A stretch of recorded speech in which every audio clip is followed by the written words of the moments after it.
Hello dear students, welcome to সাফল্য academy. Sourav স্যারের YouTube চ্যানেলে প্রত্যেককে স্বাগত জানাই। আজকে আমরা এসএসসি জিডির একটা জিকে ক্লাস নিয়ে চলে এসেছি এবং আজকে আমরা সেই সমস্ত জিকে গুলো আলোচনা করব যেগুলো প্রিভিয়াস ইয়ারে এসছে।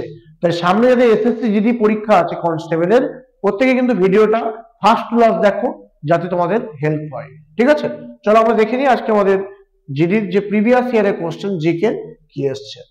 ফার্স্ট কোশ্চেন আমরা দেখতে পাচ্ছি লেখা আছে হিস্ট্রি থেকে এসছে, সাতবাহন ছিলেন ড্যাশ ভারতে একটি শক্তিশালী রাজবংশ। অর্থাৎ সাতবাহনরা কোন ভারতবর্ষের কোন দিককার মানে কোন অংশের একটি শক্তিশালী রাজবংশ ছিলেন এটা বলেছে। অপশন এ দিচ্ছে ইস্টার্ন মানে পূর্ব, অপশন বি সাউদার্ন মানে দক্ষিণ, অপশন সি নর্দার্ন মানে উত্তর। এখানে অ্যান্সার হবে western. Option D western is the correct answer. অর্থাৎ সাতবাহনরা ছিল পশ্চিম ভারতের একটি শক্তিশালী রাজবংশ। ঠিক আছে, পশ্চিম ভারতের শক্তিশালী রাজবংশ হচ্ছে সাতবাহনরা ছিল।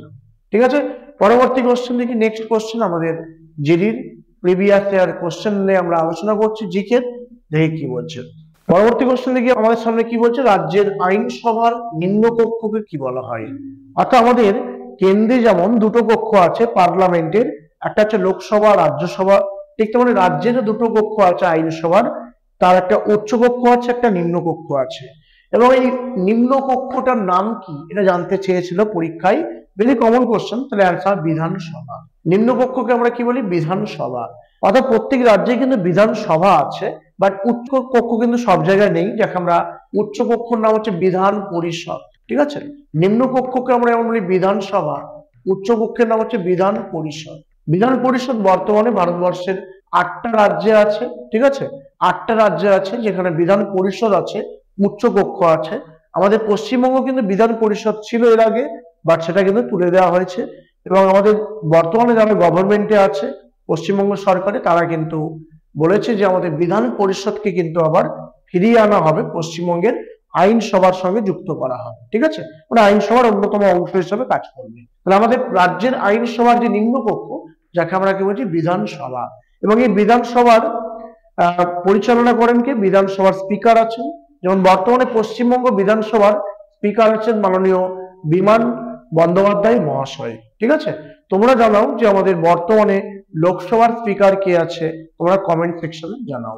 পরবর্তী কোশ্চেন দেখি নেক্সট কোশ্চেন কি বলছে। নেক্সট কোশ্চেন নাম্বার 3 হচ্ছে, সবুজ বিপ্লব খাদ্যশস্যের ফলন বাড়িয়েছে এবং এইভাবে ভারতীয় অর্থনীতিতে একটা অবদান রেখেছে। অবশ্যই সবুজ বিপ্লব যখন ভারতে খাদ্যশস্যের ফলন বাড়িয়েছে, সেক্ষেত্রে আমরা ভারতীয় অর্থনীতিতে একটা পজিটিভ অবদান অবশ্যই দেখতে পাবো। তাহলে অ্যান্সার পজিটিভ মানে হচ্ছে ইতিবাচক একটা অবদান তারা রেখেছে। অ্যাডভার্স কথা মানে হচ্ছে প্রতিকূল, নিউট্রাল মানে হচ্ছে নিরপেক্ষ, নেগেটিভ মানে হচ্ছে নেতিবাচক। অবশ্যই অ্যান্সার পজিটিভ হচ্ছে একটা আমাদের অবদান বা তাদের কন্ট্রিবিউশন রেখেছে। এবং এই প্রসঙ্গে বলে রাখি, সবুজ বিপ্লবের জনক হচ্ছে তাকে বলে MS স্বামীনাথনকে সবুজ বিপ্লবের জনক বলে। MS স্বামীনাথন, তিনি হচ্ছে সবুজ বিপ্লবের জনক এবং তিনি হচ্ছে আমাদের পাঞ্জাব হরিয়ানাতে উচ্চ ফলনশীল গমের বীজ লাগিয়েছিলেন। হাই ইয়েল্ডিং যে প্রডিউসিং যে সিড আছে, এবং সেটা লাগিয়ে তিনি কিন্তু প্রচুর ফলন দেখতে পাই, গমের যোগান আস্তে আস্তে বেড়ে যায়, ফলনের যোগান বৃদ্ধি পায়, এবং সেটা কিন্তু তিনি ভারতবর্ষের বিভিন্ন অংশে পরবর্তীকালে পৌঁছে দিয়েছিলেন কৃষকদের মধ্যে, এবং একটা সবুজ বিপ্লব তৈরি হয়েছিল, গ্রিন রেভলিউশন, যেটা অবশ্যই আমাদের ইন্ডিয়ান ইকোনমিকে পজিটিভ মানে ইতিবাচক একটা অবদান রেখেছে। চলো পরবর্তী কোশ্চেন, নেক্সট কোশ্চেন নাম্বার 4 আমরা চলে আসি। কি বলছে দেখো, এই কোশ্চেনটা আবার দিয়েছে, সবুজ বিপ্লবের ফলে কোন ফসলে বেশি লাভবান হয়েছে। অবশ্যই এটা খাদ্য শস্য।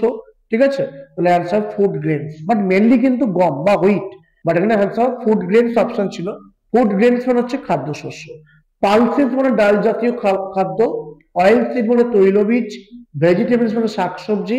এখানে অ্যান্সার ফুড গ্রেন মানে হচ্ছে খাদ্য শস্যের কিন্তু যোগানের ক্ষেত্রে বেশি লাভবান হয়েছে, বিগতের ফলন কিন্তু আগে যা হতো তার দ্বিগুণ কিন্তু হয়ে গেছে। ঠিক আছে, পরবর্তী কোশ্চেন দেখি next question number 5।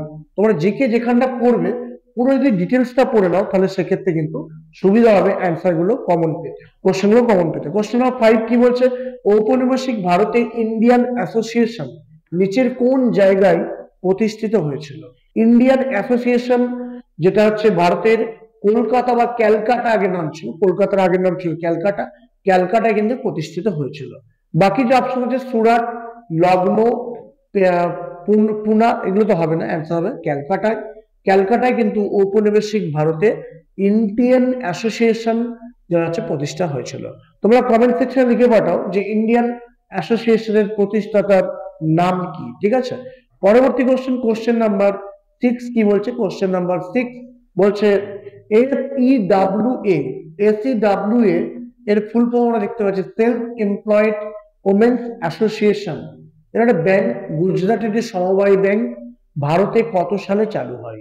SEWA self employed একটা ওমেন্স অ্যাসোসিয়েশন ব্যাংক, গুজরাটের একটা সমবায় ব্যাংক, জানতে চেয়েছে ভারতে কত খ্রিস্টাব্দে চালু হয়? এটা অ্যান্সার হবে 1974, 1974, 1974 সালে কিন্তু এই ব্যাংকটা তার যাত্রাপথ শুরু করে। পরবর্তী কোশ্চেন, এই কোশ্চেন নাম্বার 7 আমরা আছি SSC GD GK previous year question নিয়ে আলোচনা করছি। অত্যন্ত গুরুত্বপূর্ণ কিছু কোশ্চেন যেগুলো আগের বার পরীক্ষায় কিন্তু বারবার ধরে বিভিন্ন সেশনে এসছে, বিভিন্ন পর্যায়ে এসছে, এবং ভারতবর্ষে যে পরীক্ষা হয়েছে সমস্ত সেন্টারে কিন্তু আমরা যে যতগুলো পরীক্ষা হয়েছে প্রিভিয়াস ইয়ার কোশ্চেন গুলো কিন্তু আমরা কালেক্ট করেছি, সেগুলো নিয়ে কিন্তু আমরা প্রতিনিয়ত ডিসকাশন চালিয়ে যাব যতক্ষণ না তোমার পরীক্ষা হচ্ছে। তাই প্রত্যেকে ভিডিওটা ফার্স্ট টু লাস্ট অবশ্যই দেখো এবং বন্ধুদের মধ্যে শেয়ার করে দিও। এরপরে কি বলছে আমরা, 2022 সালের ফেব্রুয়ারিতে নির্বাচনের পর উত্তরাখণ্ডের নতুন মুখ্যমন্ত্রী কে হয়েছে? অর্থাৎ 2022 সালের ফেব্রুয়ারিতে নির্বাচনের পরে উত্তরাখণ্ড, যার রাজধানী হচ্ছে দেরাদুন, সেখানকার মুখ্যমন্ত্রী কে হয়েছে? নাম হচ্ছে পুষ্কর সিং ধামি। পুষ্কর সিং ধামি হচ্ছে option D is the correct answer.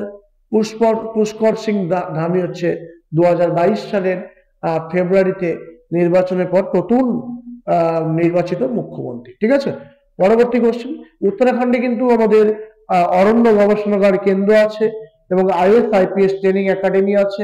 উত্তরাখণ্ডের যে ভৌগোলিক অবস্থান সেটা অত্যন্ত মনোরম এবং খুব ভালো কিন্তু টুরিস্ট স্পট, এবং প্রত্যেক বছরই কিন্তু ওরা ওই গভর্নমেন্ট, উত্তরাখণ্ড গভর্নমেন্ট টুরিস্ট থেকে বা ট্যুরিজম থেকে কিন্তু তারা প্রচুর টাকা কিন্তু আয় করে বা ইনকাম করে। আচ্ছা, কোশ্চেন নাম্বার 7 আমরা চলে আসছি। কোশ্চেন নাম্বার 7 কি বলছে, আমাদের ফিজিক্সের একটা কোশ্চেন দিয়েছে, বলছে পর্যায় সারণীতে 17তম গ্রুপে কে আছে? পর্যায় সারণীতে 17তম গ্রুপে আছে হ্যালোজেনস গুলো, হ্যালোজেন মৌলগুলো, মানে এখানে অ্যান্সার হবে halogen is the correct answer. বাকি যে অপশন আছে বোরন, চালকোজেন্স এবং নোবেল গ্যাস, এগুলো কিন্তু হবে না, অ্যান্সার হবে হ্যালোজেন। পর্যায় সারণীর 17তম গ্রুপ, যেটা অত্যন্ত গুরুত্বপূর্ণ একটা গ্রুপ, যেখানে হচ্ছে হ্যালোজেন মৌলগুলো অবস্থান করছে। এর পরবর্তী কোশ্চেন আমরা চলে আসবো, কোশ্চেন নাম্বার 9, 9 নম্বর কোশ্চেন। আমরা 10টা বেস্ট জিকে আমরা সিলেক্ট করে নিয়েছি, যেগুলো হচ্ছে আমাদের পরীক্ষার জন্য অত্যন্ত ইম্পর্টেন্ট। এরপরে কি বলছে, নিচের কোন লোকনৃত্য প্রধানত ছত্তিশগড়ে পরিবেশিত হয়? এটা অ্যান্সার হবে রাউত। রাউত হচ্ছে আমাদের ছত্তিশগড়ে পরিবেশিত হওয়া একটা লোকনৃত্য। অপশন এতে আছে রৌদ্র, অপশন সিতে আছে কালবেলিয়া, আর অপশন ডি তে আছে ভাংড়া, ঠিক আছে। তাহলে এখানে অ্যান্সার হবে option B, Raut is the correct answer, যেটা হচ্ছে ছত্তিশগড়ে পরিবেশিত একটা লোকনৃত্যর নাম। তোমাদের বলেছিল আগের সেশনে যে লোকনৃত্য বা ফোক ডান্স গুলোর কোন রাজ্যে কোনটা ফেমাস, তোমরা একটা চার্ট করে নাও, তাতে তোমাদের পড়তে সুবিধা হবে। পরবর্তী থেকে নেক্সট যেটা আসছে আমাদের কাছে, কোশ্চেন নাম্বার 10 কি বলেছে, কোন শহরে স্মার্ট সিটি বাস প্রকল্প বা আরবান মোবিলিটি বিভাগে ইন্ডিয়া স্মার্ট সিটিজ অ্যাওয়ার্ড 2020 জিতেছে? অর্থাৎ এটা আমাদের একটা কারেন্ট অ্যাফেয়ার্সে কোশ্চেন দিয়েছে, 2022-এ পরীক্ষা হয়েছে, বাট কারেন্ট অ্যাফেয়ার্স দিয়েছে 2020, ঠিক আছে।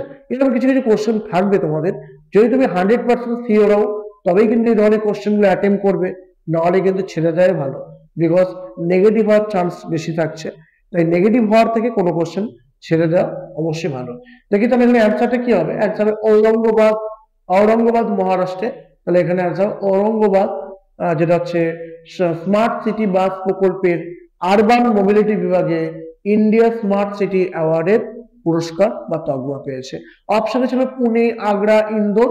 এখানে অ্যান্সার হবে Aurangabad is the correct answer. Dear students, প্রত্যেকেই আমাদের ভিডিওটা ভালো লাগলে তোমরা চ্যানেলটা সাবস্ক্রাইব করে দিও এবং শেয়ার করতে ভুলবে না। আমরা প্রতিনিয়ত কিন্তু এরকম এসএসসি জিডির কিছু বাছাই করা কোশ্চেন তোমাদের সামনে নিয়ে আসবো যতক্ষণ না আমাদের পরীক্ষা হচ্ছে।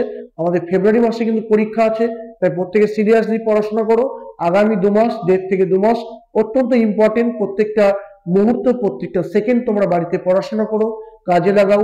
আমাদের এখানে এসএসসি জিডির ক্লাস চলছে। তোমরা দেখে ভর্তি হতে চাও অফলাইন ক্লাসে, আমাদের নিচে দেওয়া ডেসক্রিপশন বক্সে যে কন্ট্যাক্ট নাম্বার যাচ্ছে স্ক্রলে, সেগুলো তোমরা সেই কন্ট্যাক্ট নাম্বারে যোগাযোগ করে ভর্তি হতে পারো। প্রত্যেকে ভিডিওটা দেখার জন্য অসংখ্য ধন্যবাদ। তোমরা আমাদের পাশে থাকো, সাথে থাকো এবং এগিয়ে চলো। ধন্যবাদ।